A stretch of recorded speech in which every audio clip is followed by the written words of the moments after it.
Guys এবারে আমরা due ড্রপে ঢুকবো লাফিয়ে দিয়ে।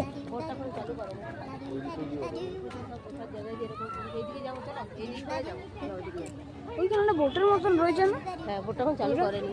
হ্যাঁ, এটা ফটো শুটিংয়ের জন্য একটা জায়গা রয়েছে, অনেক লোকে ফটো শুটিংও করছে।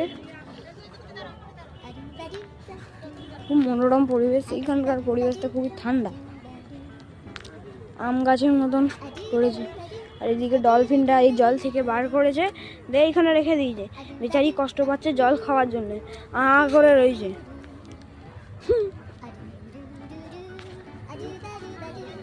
এই জায়গাগুলো করেছে রেস্ট নেওয়ার জন্য, অনেক যদি হাঁপিয়ে যায় তাহলে এটা বসে রেস্ট নেওয়া যাবে।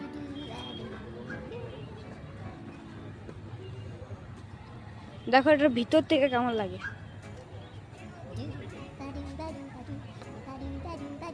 খুব সুন্দর লাগে না?